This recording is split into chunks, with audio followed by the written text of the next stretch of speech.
Also, it's very important to mention he never stops. Like on Sunday, that event was over. We were like having breakfast. He sits on the table and starts thinking about a bug that he believes he just found with one of the Googlers, Sam. And Sam is like, dude, please chill. Everyone's like, chill, man, just rest. Best part of hacking when you can just, critical thing, right?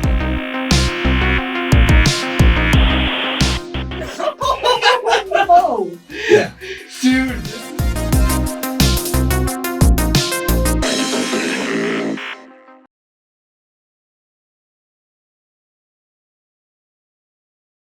All right, hackers, we all know the value of a good misconfiguration, right? That's often how we're popping bugs and bug bounties. Well, unfortunately, ThreatLocker also knows about it, which is why they built DAC, Defense Against Configurations. DAC scans all of the enterprise machines in your network for misconfigurations, ranks them by severity, and then shows them in nice graphics in a portal. It even emails your team weekly with updates so nothing slips through the cracks. And the best part about DAC, in my opinion, is that it actually maps all of these misconfigurations onto security frameworks, and it also shows you how to fix them. That way, when you need ammo with leadership or with IT, you can point to real specific compliance gaps and get actionable steps. Anyway, check out ThreatLocker DAC. It's an awesome way to stay ahead of these issues that we as attackers love. All right, let's go. Back to the show. Hey, what's up? So this week in Bug Bounty, we've only got one thing to highlight, but I did want to share it because it's pretty awesome. My heart is near and dear to AI, and my heart is near and dear to our boy Justin. So you all will like this one. Basically, there is a little talk/webinar from HackerOne called Securing the Age of AI Autonomy, Priorities for 2026. And it's kind of like a continuation of the really awesome report they put out called Rise of the Bionic Hacker, which if you haven't seen it, has some incredible stats around like how hackers are using AI, what percentage of hackers are kind of like leveling up with it, what percent of companies are paying out bounties for AI. It's a really awesome report, but this specifically is for the webinar, which when this goes live might have already happened. But if you register here, you'll go ahead and get a link to rewatch it. And they're going to be interviewing people like Justin, Luke, even James Kettle from Portswigger Labs. So it's going to be an incredible webinar, and you should definitely tune into it. What's up, guys? Welcome back to the Critical Thinking Bug Bounty Podcast. We've got some incredible guests today. Ciarán has been here before, but this is our boy's Busfactor's first time. And so before I do intros, we'll have him tell us about a cool bug. Damn, already? That's how we started? Okay. Yeah, you got to jump straight into it, straight into the deep end. Okay, so guys, I have this very complex, quite complex client-side heavy exploit chain because that's me, so it's client-side stuff. So I have this huge company. I've got a lot of questions about that, so we'll come back to that. Okay. Yeah, we're gonna do that. But we got this huge company, and they have this support chat, and they are not using intercom or whatever. They have it in-house built, and I'm like, okay, that is not smart because that's more expensive than building it. But okay, let's take a look at that. And with some match and replaces rules, I find out that the agent, he can access the customer, not opposite. Like the customer cannot access the agent. And I'm like, okay, how can I leverage this without agent credentials? And I'm very proud of this one because it was like everything you learn on the client side world, I'm going to use it right now because I start checking that and it has no origin checks on the post message. It uses post message for setting up the chat. But it's also not vulnerable, like at the first look. I'm like digging through the minified JavaScript, which I love. It's like, it makes me good. It's like jumping, you guys, though. It pumps your blood. Mm-hmm. And I'm looking into it. I'm digging through the JavaScript and I find nothing. It's been like 4 days. I'm finding nothing. Oh my goodness. There's no origin check. I'm like, I cannot believe it. That is like stupid. But then one day I wake up, I open the JS on a random point and I see that there is this very stupid thing they're doing, which is a JSON.parse and object.assign, one after the other. And if you don't know that, that's like textbook prototype pollution. It's one of the ways to get that. And I'm like, okay, how can I reach it? And after a few hours doing a lot of tests, I find out that there is on one of the post messages, there is a very, very deep config property that you can control. And there is a if check, a condition. If it is a string, it's going to do the JSON.parse and the object that assigned. That's why no automation was finding it, because that it was inside a branch of the code. And I'm like, okay, let's do it. And I start doing a lot of tests. I cannot do much. I can do the prototype pollution or prototype poison, whatever you call it, but I don't get anything. And then I find this weird location, whatever that is, version number in this config. I change it, and it actually changes the host that it's using to connect the WebSocket of the chat. So instead of going to, I don't know, chat.company.com/WebSocket, I can control it to go to my server. And then I can control the messages. So all the response. I set up, everything. I set up this crazy malicious server that was very hard to do because I had to use everything they were using, like, I think it was like Socket.js, something like that, a weird library. And I got it working. I do a lot of post messages stuff, set up, connected, and I get the XSS. And that's like almost the end. That's like 1 week just on that. 1 week. And then I'm very close, but XSS has no impact yet because I do a window.open. I open the support chat domain, whatever that is. It's not inside an iframe, just a page. And I start testing it, and I see there's no impact because it actually needs to connect to the real host to get some real data, like PII, whatever, the authentication token. So I have to use another technique, which is the iframe sandwich. And then I complete the chain with post message to prototype pollution to iframe sandwich, because I do a window.open, open the support chat, pop the XSS, open the product page that has the support chat, and make them communicate on the same origin. And I get a session takeover because I can get the authentication token. And that's like a bug I'm very proud of, because they used it in every page they had on every product. So it was nice. It was scope changed. It became a critical, and they gave me a 50% bonus because they were like, that's crazy. Insane. Like they were like, so, since you have no social life and you've been doing that for like a week, here's a bonus. That's what I'm going to ask. Is this like an anchor program or a live hacking target? Like, how are you able to devote so many hours to this? I don't know what happened. It's like just normal hunting. Normal day. I became like full-time bug bounty hunter for 3 weeks now. And I was like, you know what? I want to pop this. And it was not the best risk management ever, you know? Right, because it's really likely you would have ran into a wall and not been able to exploit it. And it would have been so much sunk time, right? Yeah, but the bounty they paid was like amazing. That paid for a few months. So that's all right, you know? That's amazing. Yeah. Dude, sweet. Well, thank you for the incredible bug. That chain is absurd. And I can't believe you had to set up your own custom WebSocket POC server to even get it going. But this is the stuff I think that, in the critical thinking Discord, you are now known for. So, if anyone doesn't know Vitor, he goes by Busfactor. And he's been hanging out in the critical thinking bug bounty Discord for a long time. I call him and some of the other guys the front end mafia. So if you ever heard me say that, Busfactor is a part of the front end mafia, but he's been bug hunting for about 1.5 years. Is that right? Total before you went full time? Yeah, total. That's it. But your first bounty was almost exactly 1 year ago. 1 year and 2 months, kind of. Okay. Yeah. Cool. Yeah. And then as of 3 months ago, Vitor went full time, which is absurd at how successful he's been in such a short amount of time. But, I think it's just goes to speak to his quality. He also leads hackalongs in the Discord. And so, if people are in the Discord, I'm sure they've seen him lead those hackalongs. And if not, you got to get in there. Basically, he and some of his buddies were jumping in on Justin's hackalongs and often converting tons of bugs. And Justin's like, no, you guys have to do this. You have to do it for us as well. So anyways, so I just would love to hear more about your background. Like why, how did you hear about bug bounty? What kind of got you interested in it initially? I don't actually remember how I got into bug bounty the first time. I was like, oh, this is bug bounty. And then you start reading about it. I don't remember. Like, I have no idea. Mm-hmm. The only thing I know is that a few years, like maybe 5 years ago, the first time I tried it, like I created an account on HackerOne. I just wanted money. I was like, I needed some extra cash. This gotta be easy.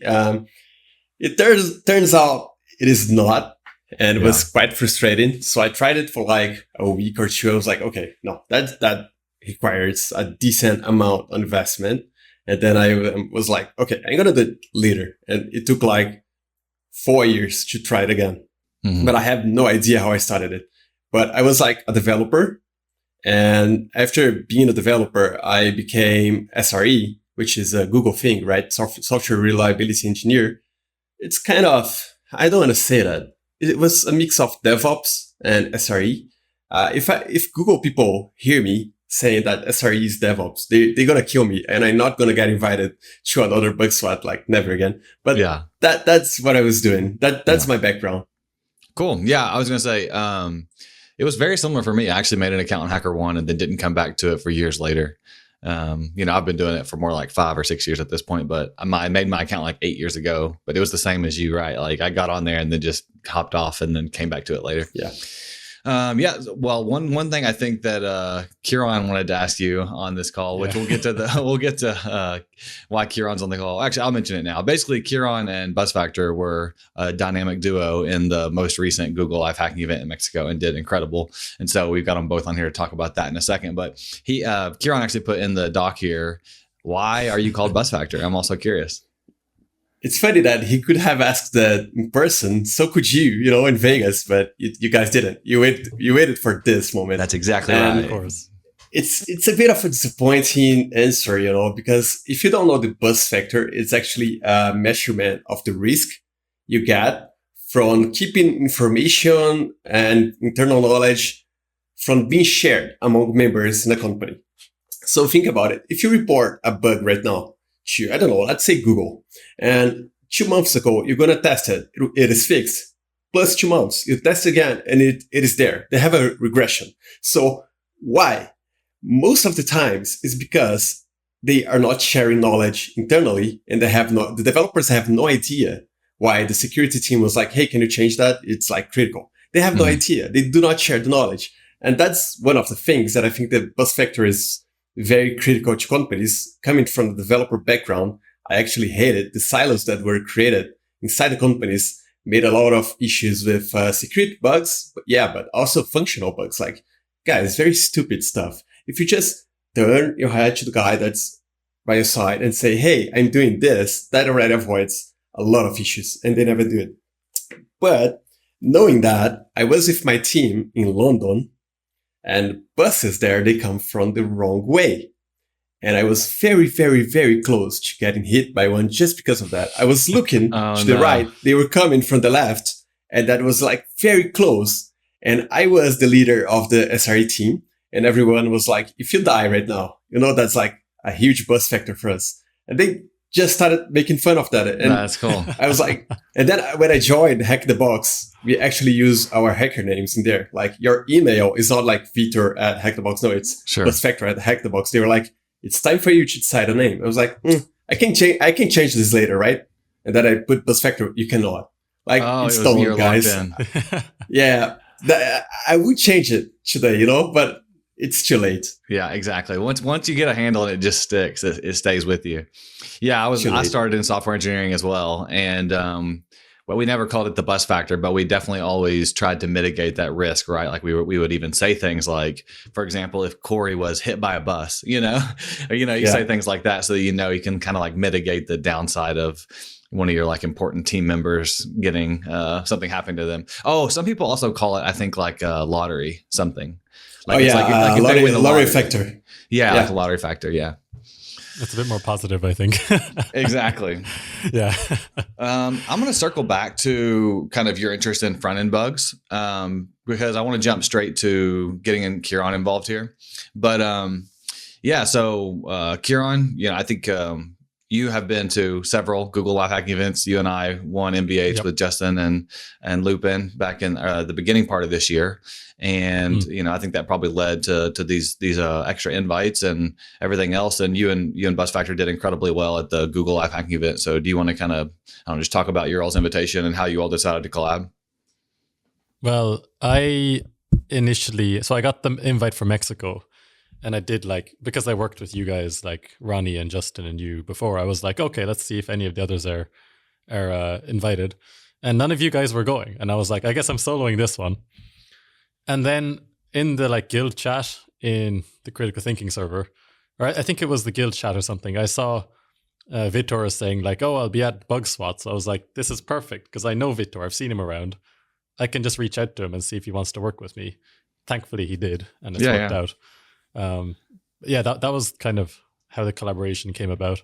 But like, I could already trust him because I've seen him so often in the space, in the critical thinking server especially. So, from the get-go, we were like working together really well, I think.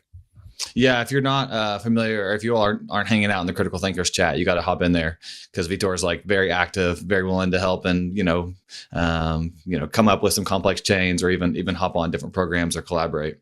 What was I going to say? Yeah, so the primary, I guess, kind of one of their main focuses for that event was their AI features, right?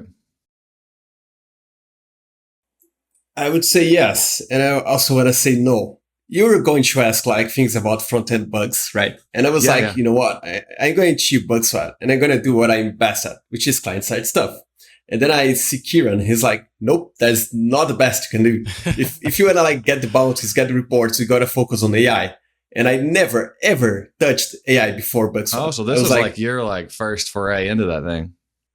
Yeah, it was like first time ever. And I saw one of the guys, Blacklist, the French guy. He's a legend, right? And he was like, on live hacking events, you have to focus on what you know, what you feel comfortable. And that for me is client side. Right. But Ciarán was like, no, you're not going to do that. You're going to lose your time doing that. We're doing AI. I was like, okay, he has the experience, Yeah. I'm going to follow and see where it leads us. Turns out it went great. Yeah. Tell us how it went. How many reports did y'all get? So yeah, we actually got 16 reports. 14 of them are valid. The 2 that are not are actually self-dupes that I could have reported more. And then I got to one of the Googlers and I was like, do I? They're like, nah, don't. That's going to be a dupe. And I'm like, okay.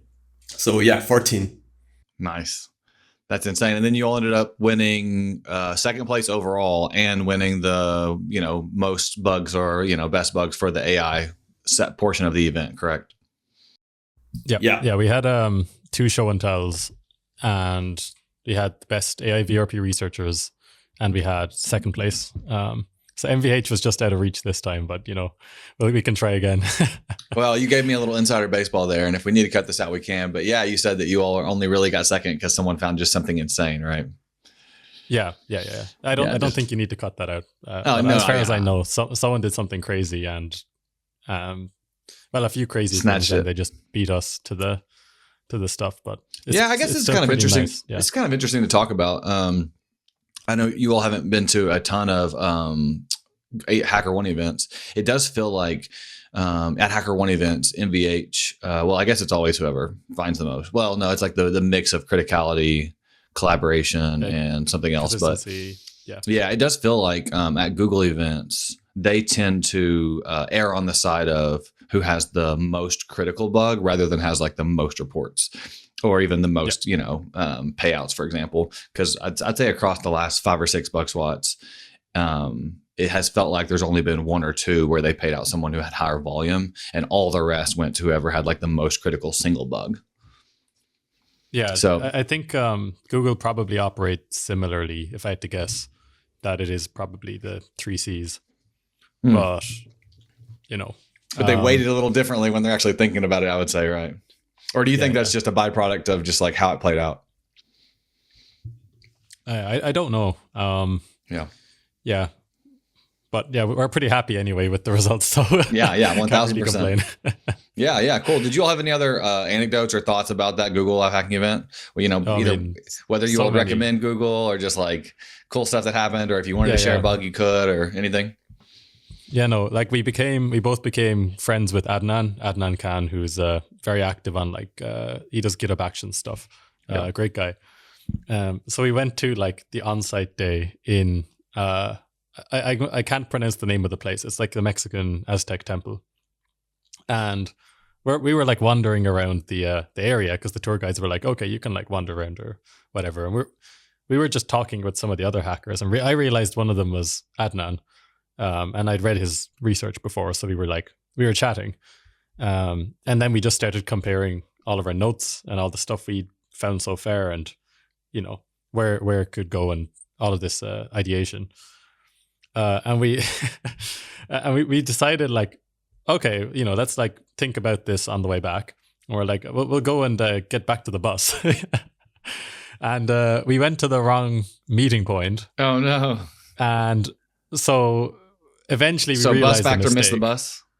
Busfactor almost missed the bus. Yeah. So the three of us did this like walk of shame back to the actual meeting point and just got like applauded the minute because they were all waiting for you guys. Everyone's already there. Oh no!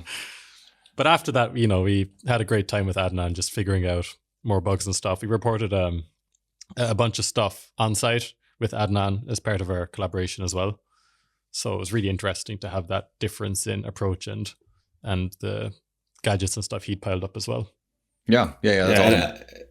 Also, it's very important to mention he never stops. Like on Sunday, that event was over. We were like having breakfast. He sits on the table and starts thinking about a bug that he believes he just found with one of the Googlers, Sam. And Sam is like, dude, please chill. Everyone's like, chill, man, just rest. And he keeps going. The guy is a beast. Honestly, that's not surprising. I feel like there's so many bug hunters that are that way.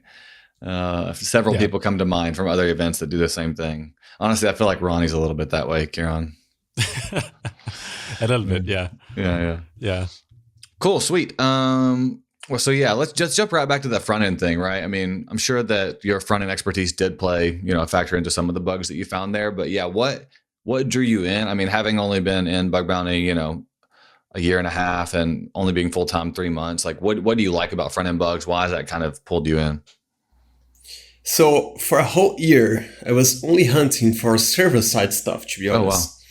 Yeah, and I quite like it. I got like good criticals in there, but at some point, I started hacking on, which is an amazing program, and seeing what Justin was doing in the critical thinking community that's very client-side heavy, most of them, at least the people that are quite active in there, I started trying it more and more. And then in my blog, you can see that I found one of amazing bugs that was on a program but was client side. And I was like, oh my God, that's amazing. Like I found CSPT to XSS and XSS to, this one didn't become account takeover. And I was like, that's kind of things they find all the time. That's crazy. Like now I understand why people don't find it. You need to lock in, you need to put a huge chain. And I'm like, you know what? I'm going to do that on Epic Games, on Amazon, on everything. I start doing it. And my development background comes in because it's just basically reading minified JS, and yeah, it's minified, but it doesn't make it a gray box review. It makes it white box. You can set debugger breakpoints and things like that. And I feel home when doing that. It's just easy for me. And it's very hard to hunt for server-side stuff right now. When I start trying, I immediately like my head starts pointing me towards JavaScript and stuff. I'm like, oh my God, I feel like I'm stuck in here with this, or is it stuck in here with me? I don't know, but that's it. I just think the white box review part of it is nice. I love it. I like to understand what is happening in there. Yeah, it feels like I think a lot of like server side stuff is almost like panning for gold. You're trying to like you're kind of like punching in the dark. You're fuzzing. You're trying a whole bunch of like weird payloads that might or might not work. You don't know. You don't always get verbose errors from like looking for like path traversals or secondary context. You don't know that they're there. You're just like looking for them. Whereas, yeah, I think with client side, like you said, it's more code review. You have a lot of like breadcrumbs. You have a whole bunch of clues and a whole bunch of gadgets, and you're kind of like assembling a puzzle rather than like, kind of like shooting in the dark. Yeah, like from a problem solving standpoint, I think client side is a lot more satisfying when you pop a big chain, which isn't, financially server side is probably better on average, but client side is more fun, I have to say. Yeah, I do think client side often has slightly more user interaction, doesn't it?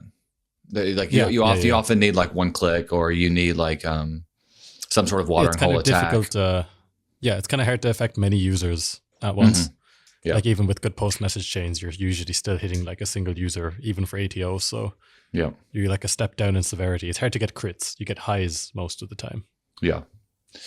Yeah. Luckily, I think a lot of programs kind of respect the hustle these days, right? You know, they understand the difficulty with it, and they're willing to kind of bump it up, especially the mature ones that people like you all kind of target or hack on specifically. Yeah. Like there are definitely programs that treat them as good as server side, which is really, really nice.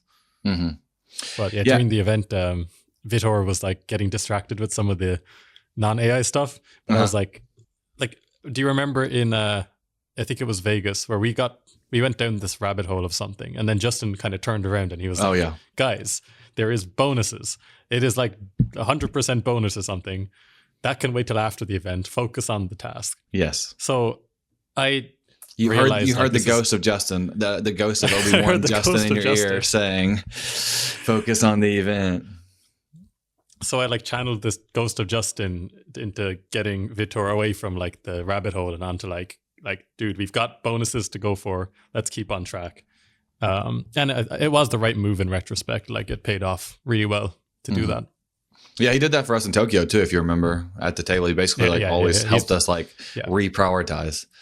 And that probably is a really underrated perspective of full-time hunting. You know, is like just that ability to prioritize. No, absolutely. It's a core skill for bug bounty, really, that no one really talks about. Mm-hmm. Yeah, we've mentioned it a few times, but it's like there's not a lot of resources out there, and it's honestly hard to build. It's like it's a mental model that you have to build for yourself, because it really does vary depending on your skill set. And some people have a lot of success jumping around, and some people have a lot of success going really deep, you know. And so even though I think there are often optimal decisions like the ones you're talking about, if you all had focused on the ass stuff and found no bugs, maybe it'd been better for Vitor to have like found 2 client-side mediums or something, you know, like you can never know what the counterfactual is, but obviously it clearly paid off for you guys because you did really well. And I think knowing the target, knowing from before what Google accept and what they look for kind of helps to educate that decision as well. Yeah. Sweet, dude. Yeah, Vitor, what do you think has been kind of like the biggest challenge of going full-time over these last couple? Well, one, let me just reflect on the fact that it's absolutely ridiculous that he's been this successful in only 3 months of doing bug hunting. He literally was teaching the class in the critical thinking server within like a month of being a full-time hunter. But anyways, yeah, what's been the hard part, or what's been difficult for you? So before becoming full-time, I actually did plan for that for like 6 months. I had like plan A, B, C, D, E, F, you know. I was like, I'm fine.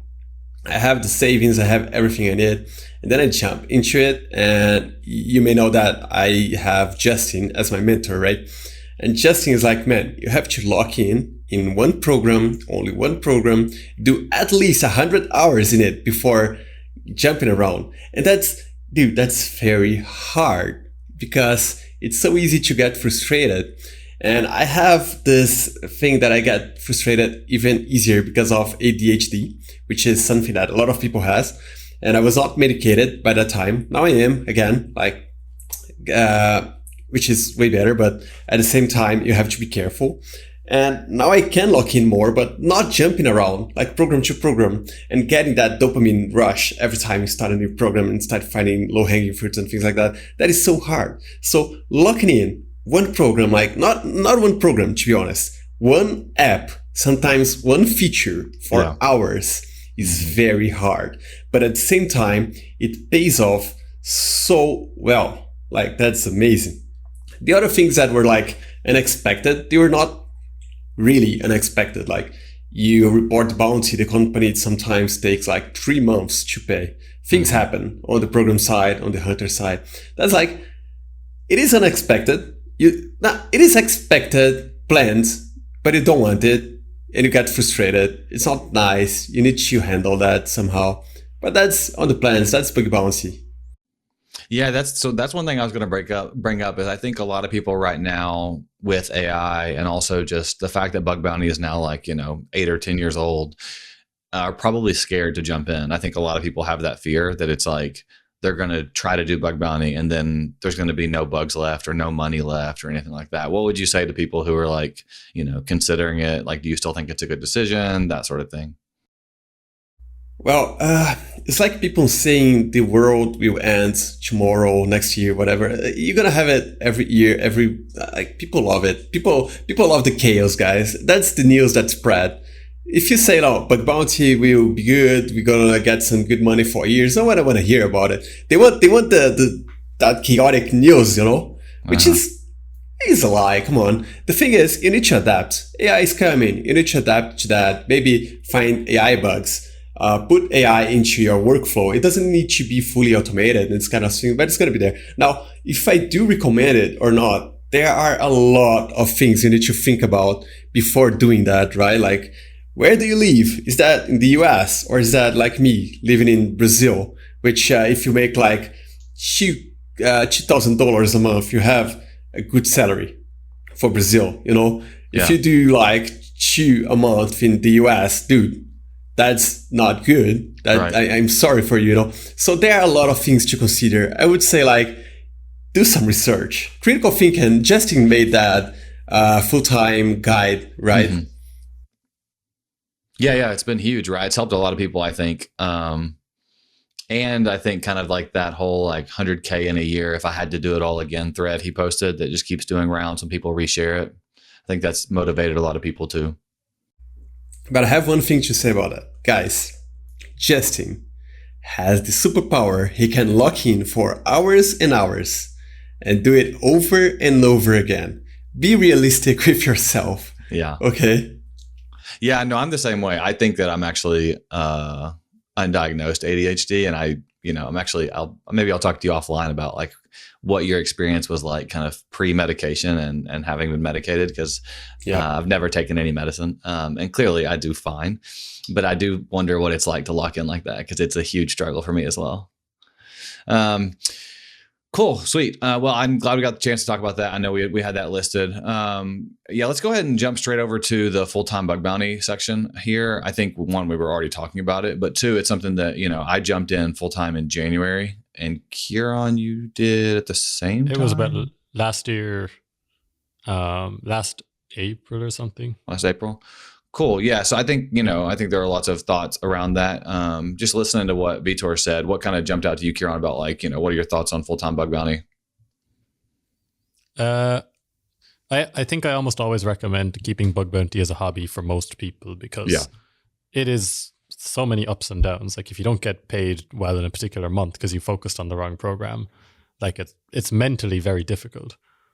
So I think keeping it as a hobby for as long as possible is wise, but for the people who want that extra bit of freedom in their life to do like whatever they want, it is just amazing. And I wouldn't trade the freedom for anything. Like there's no way I'll ever go back if I can help it. Mm-hmm. That's my 2 cents on that. Yeah, I agree. I do think like, I will say the people that listen to this pod probably are in that like upper 10% or 5% of, hackers, because they're like consuming all the bug bounty content that is across every platform. So for them, it might make more sense. But I think, you're right. For the vast majority of people, it's like a perfect side hustle, because you can do as little or as much as you want all the time. And it's just like extra money if it works out. And if it doesn't work out, you just learned some skills and built your resume, and who cares, right? Like there's kind of like no downside to doing it when you have a full-time job as like hobby time. But the downside to doing it when you don't have a job is that if you don't make any money, you don't get it, you aren't providing. So like I have friends who call it like beer money, but it's like they're quite successful bug bounty hunters. It's like, what kind of beer are you drinking to call it beer money? Right, it's more like champagne money or something. Yeah. I always hear that phrase, champagne problems, for people who complain about something that like is like actually good or whatever. Cool. Well, let's do a round robin of all three of us with like what your hacking routine is, because I think we're in 3 very different parts of the world. Being the US and the EU and then Brazil. I'm curious what your all's kind of like hacking routines are like, and specifically maybe mention like how much you hack per week, and then maybe if you want to mention hours or whatever. I just think that'd be interesting for the audience. All right, I can start with that I try to keep as much as possible of a fixed routine, not change it a lot, because I think your body gets used to like think, the same amount, same time every day. So I usually do that, start like 9 a.m., sometimes 10, it depends. Like there is a non-negotiable. I need some kind of exercise every day, like either hitting the gym or fight BJJ, which is amazing. Get your body very tired, and then you go do some mental stuff, like working. So like 9, 10, I started, and I tried to do Pomodoro sessions because they are amazing for just keeping you focused. And sometimes you wanna like distract yourself thinking about something else, and then you look at the timer and you're like, nah, I can do that in 10 minutes. In 10 minutes, I'm gonna have a break. Let's lock in. So that's what I've been doing. And also setting micro tasks, like things that I need to do all the time, things that I need to find out. So I just do that every day from like 9, 10 to 4, 5 at most. Some days, let's be honest, some days I do it for like 30 minutes. I get tired and I go watch Netflix. But that's why I do it full time. That's why I do bug bounty full time. That's the freedom I'm talking about. If I need to go take my dog on a walk on any time of the day, I can, things like that. But my routine it's basically that. Cool. Maybe, there you go. You go ahead, Ciarán. Yeah, I have a question for Vitor actually, which is like, how often do you really stick to that routine? Like, I also try and kind of keep I don't do Pomodoros, but I have like a morning session until lunchtime and so on, but I find it really hard to stick to it, if that makes sense. Like that's the ideal for me, but do you succeed in sticking to that routine? Yeah, during the morning and on Mondays is a bit harder. But the thing that I found out is that if on Mondays, instead of hacking, I do something like, for example, today, DEF CON dropped a lot of talks and videos on YouTube. That's what I'm going to do for the Monday, because that's inspiration. Reading blog posts that people have been releasing during the weekend or last week, things like that. So on Mondays, I do that since it's a hard day. Instead of fighting back against it, I kind of accept and adapt. I think that's way better for someone that has like ADHD stuff. And if it is not working, I'm like, I need to work. It's not working. Dude, go to the gym, do something, go for a walk, whatever, but don't keep fighting. The only thing you're going to get is next day, you're going to wake up frustrated, tired. You're not going to be able to hack. And that's something that is not very possible if you are working for huge companies and things like that. So if we can do that, being full-time hunters, why not? Why not use the freedom? Why not use the idea of working less if that's what we really want? So that's basically what I do. Nice. Yeah. Ciarán, Nice. What about you? Yeah, I have like, at the moment I'm jet lagged because of the Mexico. Like I'm still jet lagged. I have not recovered from the jet lag yet, but mostly I have like a morning session if I'm awake in the morning. I work to lunch, work into the afternoon, and then I work from the WeWork in Edinburgh. So I'll get home before dinner and make my dinner or whatever. But I don't use I keep a checklist of like my top priorities for the day, and I try and knock them out in order of it's in order of priority, so I knock them out one by one. Sometimes I get none of them done. Sometimes I get all of them done. I also really go with the flow most of the time. Sometimes there's stuff I really don't want to do, and you can't just go with the flow to ignore it. So you have to kind of force yourself. But yeah, I definitely echo Vitor's sentiments that you need to use the freedom you have when you're doing full-time bug bounty. Because like otherwise, why would you do it? You're just doing a 9 to 5. It makes no sense. So yeah, pretty similar. Sweet. Yeah. And in fact, isn't there a series called Day in the Life of a Hacker or something that you're working with getting published or something?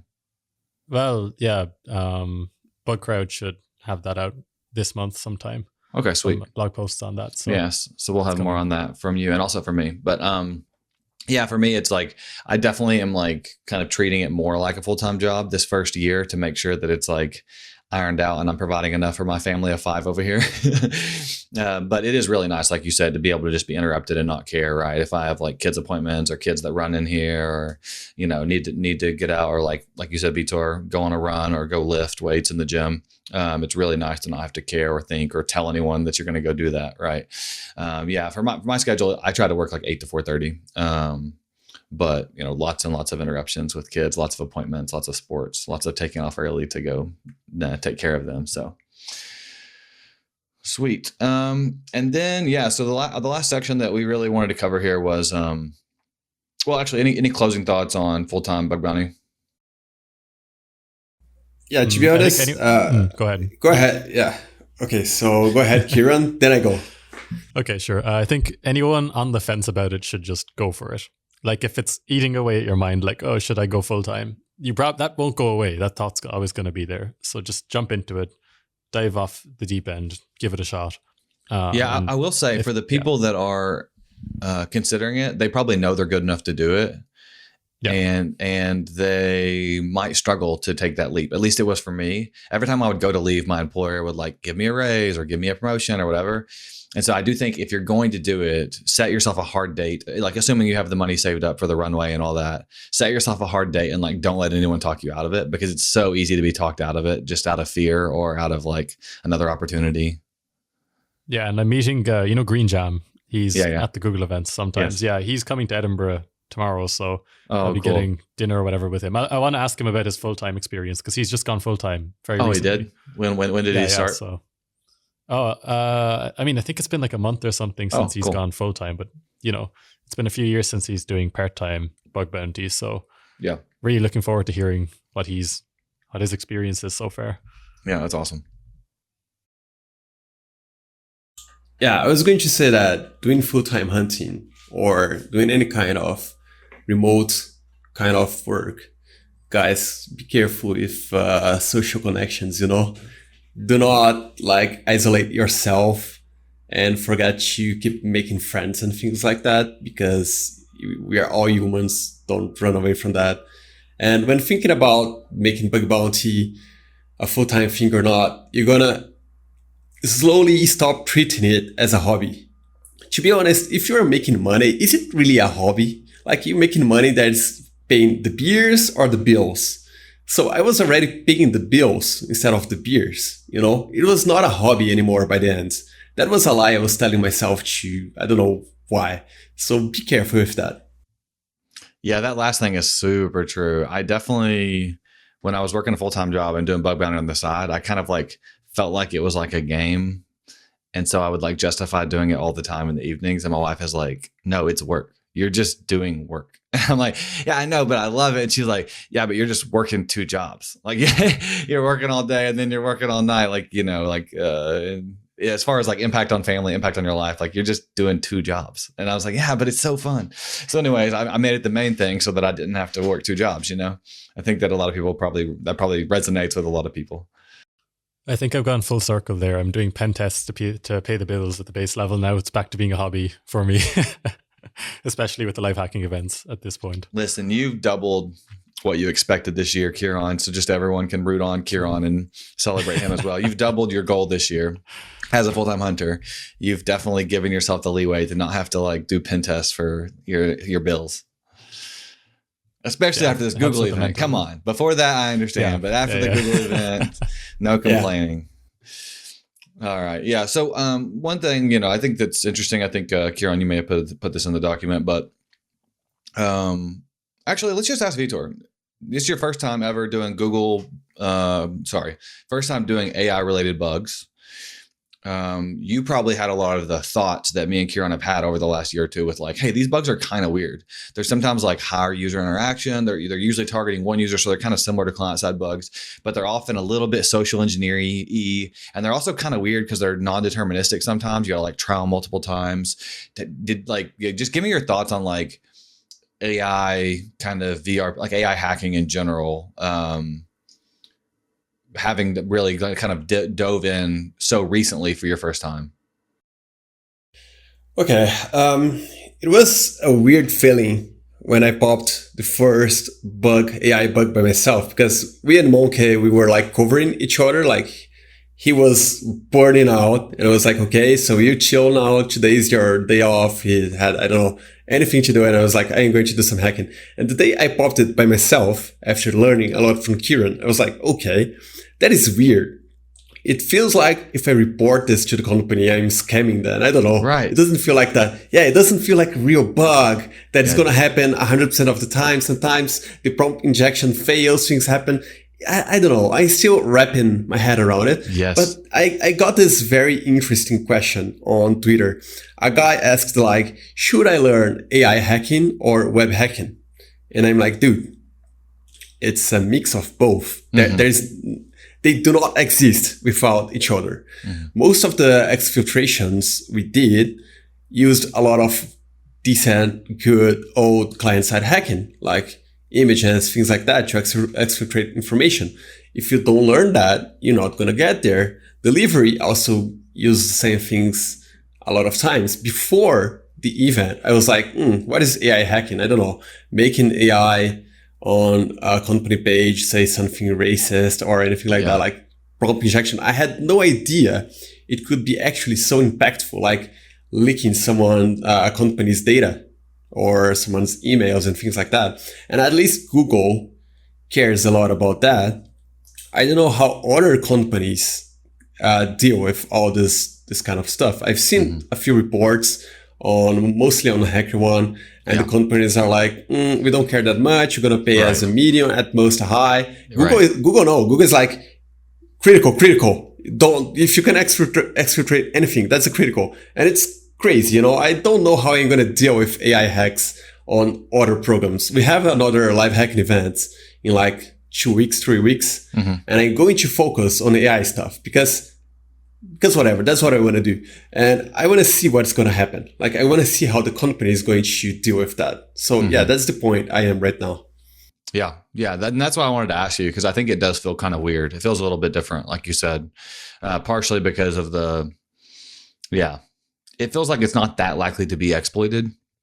But it is really nice that there are companies, at least like Google, that do take it seriously, especially when it can control your IoT devices, like when there are really weird things like that going on. And so, yeah. Sweet.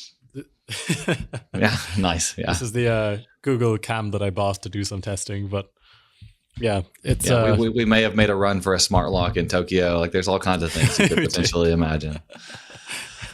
Man, that would have been the best. We're still at I think we're at a very simple level of complexity for a lot of these systems. Like, we'll begin to see a lot more like server-side issues, maybe MCP specific issues, or maybe it won't be MCP, whatever it'll be. And similarly, client-side issues coming out of the systems built on LLMs in the next year or two, as things get a lot more, the infrastructure and all the libraries get a lot more complex as well. So right now it feels kind of scammy because it's like, oh, what's the exploitability? But the minute you can do some real path traversal stuff through tool calls, I think it'll get really interesting. Yeah. And I mean, in that episode where me and Justin interviewed one of the Google staff, they were talking just about how at their scale, when there's billions of users, it's like, this is probably going to get exploited at some point. Right. And so it makes sense for them to take it seriously, I think. Yeah, it does.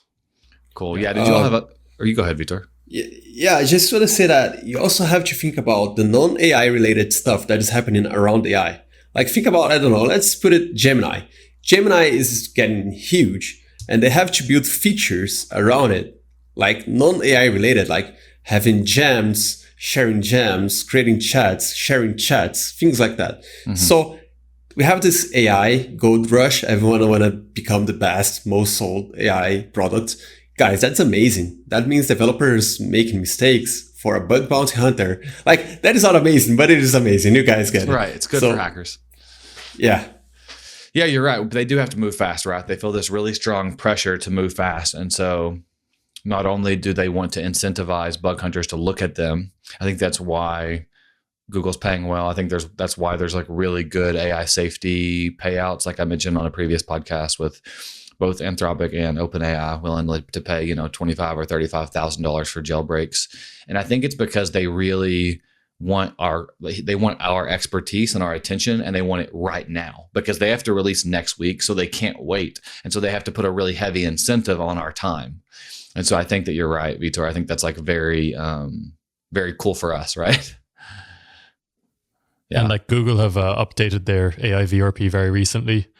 So that's just a sign that things are moving forward, and they're restructuring. They restructured some of what a P1 is and what a P2 is and stuff in the new system. Yeah, so exactly. Really so if anyone's been confused about why, when Vitor was saying it was critical, it's because of the attributes of their report. And with their new reporting framework, it's like very clear. So if people are confused or curious about how that's all set up, you can go to Google's. We might drop it in the show notes, but Google basically has a new like AI VRP table on their rewards, and it explains exactly what would make it an S1 or what would make it a P1 or a P2, et cetera. And so you can just go in there and see exactly what the impact and would be and what the payout would be depending on what bug you're looking for. So, sweet. Do we have any other thoughts on AI VRPs that you all did not get to say yet?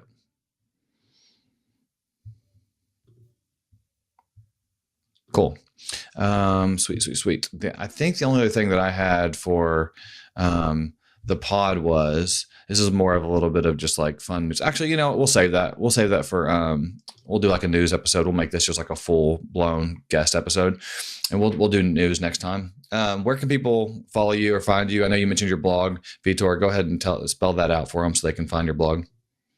Yeah, so it's okay. That's gonna be hard because it's my name. It's vitorfalcão.com. That's where I've been posting more and more stuff because it was I forgot about my blog. Sometimes I forget about it, guys. You have to do the hunting, and actually, if you do the hunting, you find. Right?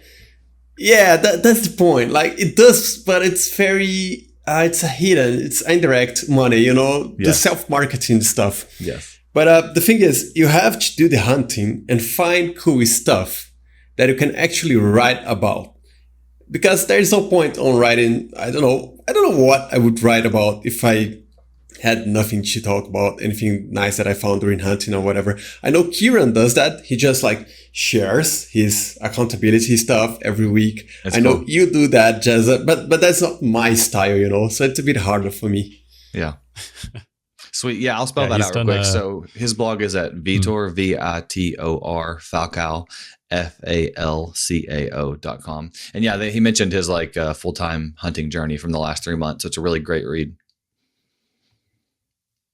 Sorry, go ahead, Ciarán. No, I was just going to also shout out his first 3 months as a full-time hunter blog post that he's done recently. So worth checking out for sure. Yeah. And as far as Ciarán, you can find him at Monke Hack on X, but he also has Monkey Hacks, the really nice newsletter. So you should go subscribe to that. And that's monkey.ie, MONKE.ie. Sweet. So cool. Well, thank you guys, and we'll call that the pod. And that's a wrap on this episode of Critical Thinking. Thanks so much for watching to the end, y'all.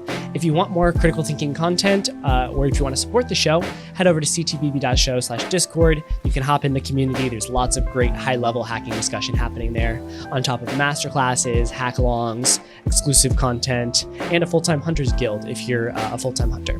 It's a great time, trust me. All right, I'll see you there.